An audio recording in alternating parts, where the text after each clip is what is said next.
Hello everyone and welcome back to another episode of Creating Wealth with our amazing Robert Allen in the house, and he's super creative into real estate. So we're gonna learn new ways to actually get into the game of real estate. Mindset. Let's start with that. Make the decision that you're going to find somebody before they go to the real estate retail world. Ooh. And realtors are really good at what they do. They find sellers who are ready to sell and they list their properties and they expose it to all realtors in the area.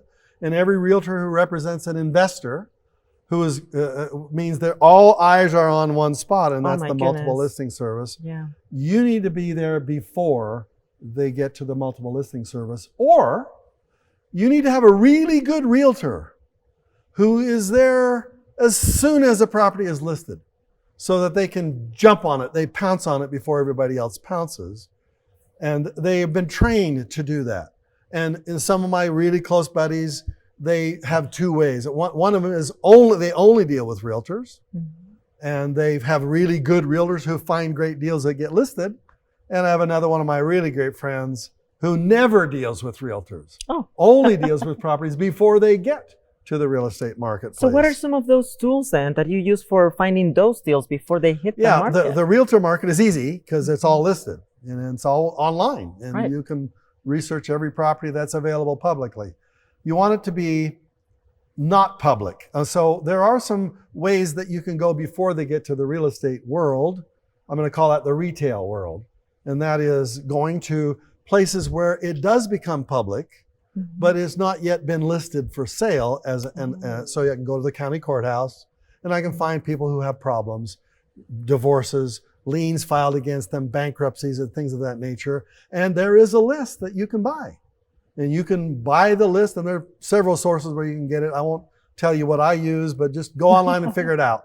But you can go online and get a list where you can literally get the list when it comes out from whatever county you belong to and whatever city you wanted to look at.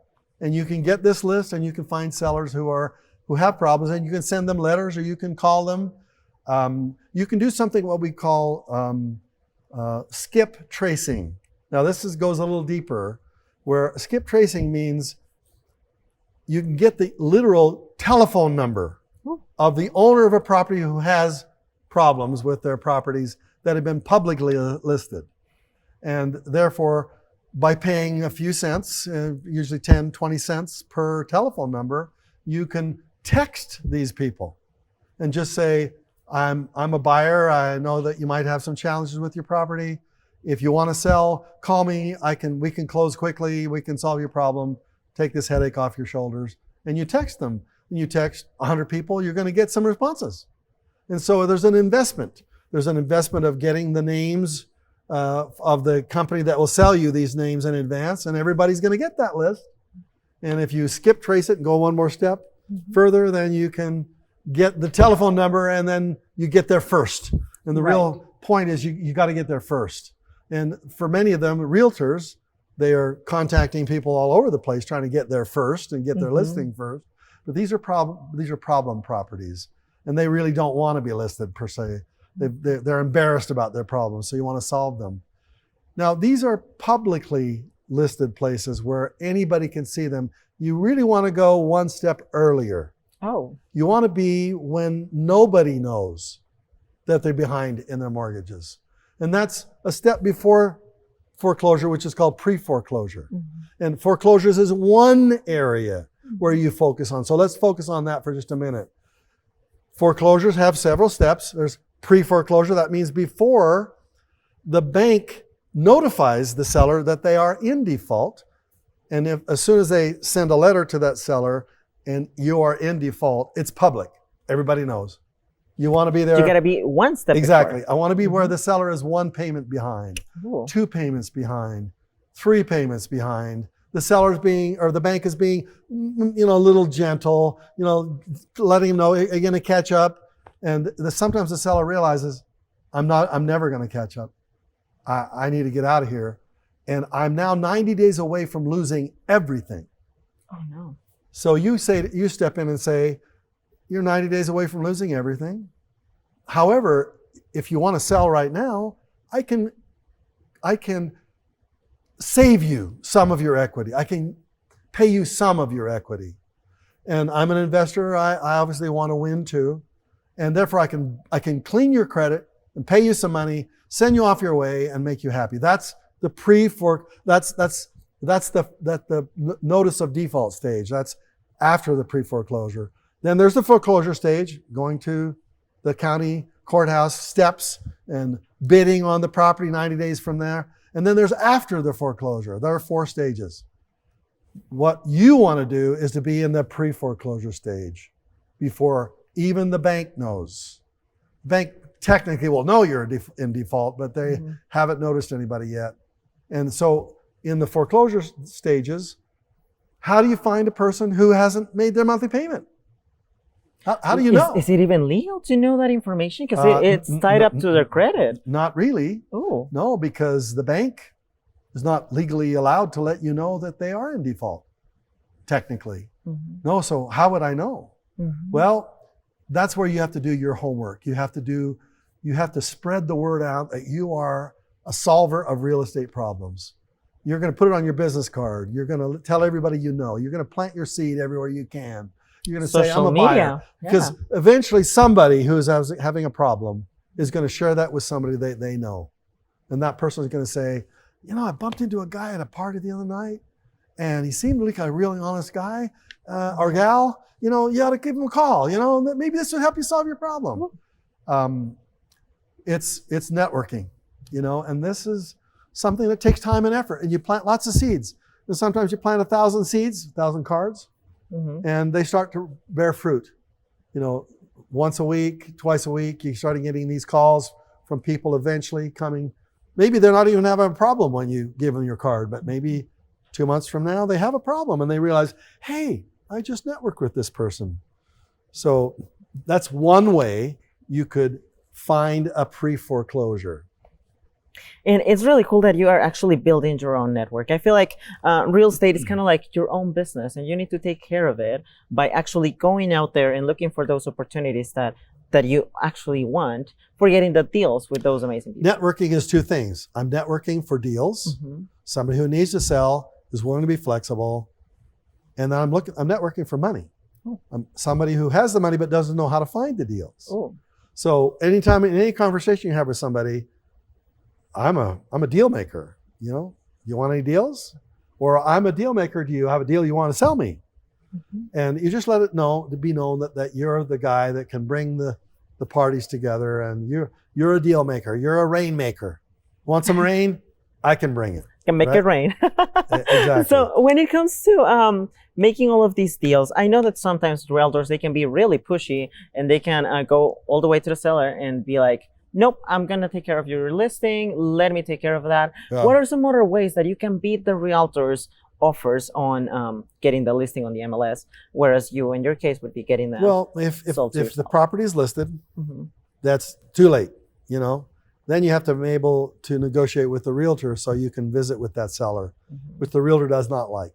That's right. And in my experience, especially when it comes to investment properties, if it's an investment property you're trying to buy listed by a real estate agent, better if you can visit with them face to face, because sometimes in that conversation, they like you. And when they like you, it opens up their heart and they go, I might be willing to accept things that the realtor would not have allowed me to accept. So that's on the realtor side.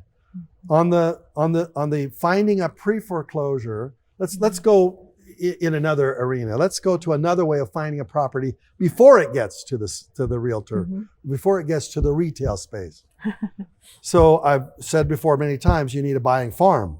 You need to pick an area of your city where you become the expert, where it's maybe a mile by a mile wide and a mile long, and there's maybe 1,000 properties in there, and you become an expert in that location. And you're looking for sale signs, and every week or so you drive through and you look, are there any new for sale signs? Stop, ask, talk, find out if they are highly motivated sellers or rather are they retail sellers.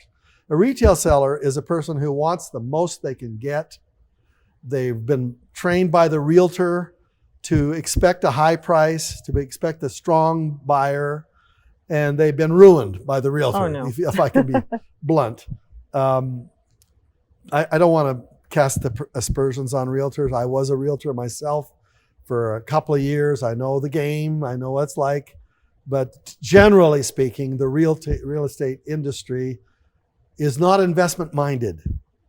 And they are retail living in the house minded. They're residential house sellers. And I want investment minded realtors, right? So the retail industry doesn't like us that much. So I find a realtor who is a retail or who is an investment minded realtor. That's my guy. That's my gal. Back to the buying farm. If you go through that neighborhood traditionally, consistently over a period of months, you'll start to notice signs coming up. And you'll start to notice that sometimes there'll be a for sale by owner sign, a sign in the window, not professional, not a big fancy, realtor sign out on the lawn, but just a little sign. They went down to the stationery store and bought this for sale sign. You love those, because they're a person who is not going to be quite as professional, and maybe they won't have been trained to think in a certain way. They're going to be more flexible, I would say. They're much more flexible. They're easier to negotiate with. Let's put it that way. So I love for sale by owners, but I'm also willing to talk to a retail real estate person. Sometimes they are desperate, and they went to a friend of theirs who was a realtor, and so you discuss that with them. Why are you selling? Where are you moving? What are you going to do with the money? These are questions that people don't like to answer. So they're very blunt, and so you have to soften them a little bit. Forgive me, I saw your sign. I know it says not to bother the tenant or not to bother the owner, but I was here and I thought I'd just ring the doorbell. Forgive me if I've bothered you, but I'd like to buy it. What's the price? And oh, okay. Well, what do you need as a down payment? Are you willing to carry any financing, or do you need a bank, or just ask really generic, almost as if you're not smart. You don't want to sound so smart that they go, man, I don't want to deal with this person. Oh no, he's an investor. Exactly. Watch out. Exactly. So you don't want to look too dumb, though. So anyway, the buying farm means that it would become available to you consistently, that in certain areas of that specific location, properties are going to come available before they get listed. And therefore you are pre-listing, right? That's another way of finding a seller before they get to the listing, the listing market of realtors. Mm-hmm. And one of the cool things is that you mentioned how we need to do our homework. I feel like it's really crucial as an investor to go around and actually start looking for those leads. So as of now, let me see. So we've got networking. We also have doing your due diligence going on your buying farm. Exactly. And any other ways that we can find a listing. Advertising. And also the advertising. Ooh, yeah. How do you do that then? Facebook. You buy a Facebook ad. Say, well, how do I do that? You buy an Instagram ad. And you can literally focus on Facebook. You can focus on your city. And your ad is going to basically say, I'm a buyer of real estate. If you have ever been thinking about buying, call me first. I could save you a big commission. Call me before you list it. Especially because I feel like you would also have the chance to target to a certain demographic and a certain age range that may be looking to invest. Absolutely. So. Absolutely. And in addition to that, when people will call you that are looking for real estate too from an ad like that. So you're building both lists. You're building your buying list and you're building your seller list. And so advertising, that's just scary for most people. They don't know what they're doing. They've never done it before. So, in a future, session, we'll go deep on that one. How do you do a Facebook ad? What should you say, and et cetera. But we're not going to go deep on that today. But I want you to say that some of you already know how to do it. They've already done it before. They've never thought about doing it for real estate. That's right. They've maybe doing it for their regular business, right. but maybe their business is earning money for them, and they've got an advertising campaign going. They know how to do it, but they know that they need to be some real estate investing on the side, and they never thought, oh, well, I'm just going to advertise. I'm going to spend money on that, and that's how you get people before they get to the traditional listing real estate world. That's right. You got to be proactive. You got to be looking out there and making sure that everyone knows that you're the deal maker and that you're the guy or girl that they need to call. So 3 fundamental ways of finding people before they get to the real estate market. The realtor market is networking,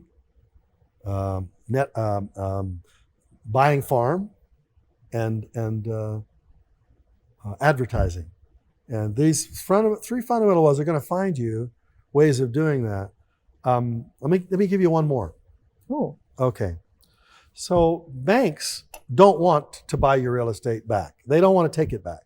They make money by lending money. They charge you an interest rate. They charge you a fee. They're happy. They're not happy when you don't make your monthly payments. They don't want it back. Mm-hmm. And most properties, and this is going to be increasing, by the way, foreclosures has been low. It's only 0.5% of all the mortgages in existence today are in foreclosure right now. 0.5%. That number is going to go up. And over the next year, as interest rates increase, the foreclosure rate is going to go up. It's going to go up to 1%, 2%. In 2008, it was 5%. That means that 95% of the loans are not in foreclosure, but 5% at that time were. Now that number is going to go up. And most properties, when they get to the foreclosure sale, have already been resolved.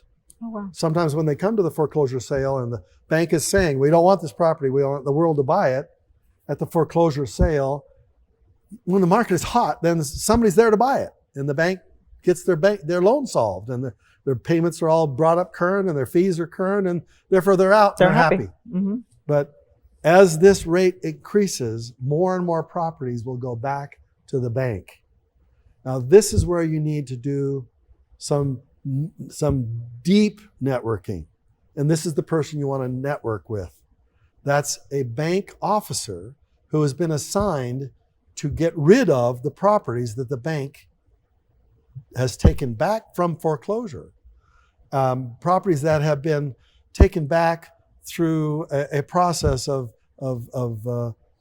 lowering the interest rate and lowering the amount of money that was due. There's ways of resolving a property mortgage that is in default. Oh. And sometimes the bank doesn't even go all the way to the foreclosure. They resolve it in a what we call a short sale. In the short sale, the bank gets it back property, and the foreclosure doesn't even exist. So banks end up with properties they don't want. And that's the attitude you got to have. Who is the person who handles that at this bank in this city? You literally go to the bank and ask the question. And they say, well, that's in the main headquarters. Well, what's the number of the main headquarters? Let's do it. Yeah, you dig in deeper, find out the name of the person, he or her, who has the responsibility of cutting rid of these properties. And when you find that person, you let them know, I'm your deal maker. Bounce them to me. You end up with a short sale, I can take it off your hands. And there you go. You got 4 ways now of finding a property before it reaches the traditional realtor marketplace. And smart investors do this. It's extra work. You have to go deeper. You have to go wider. But it's the smart work. It's the smart thing really to do. Cool. Thank you so much again to our audience. Thank you so much, Robert. And now we know 4 ways to actually beat the realtors and the MLS and get the deals that they don't need. So thank you so much again. And thank you to our audience. So do your homework. On your way. Deals are there.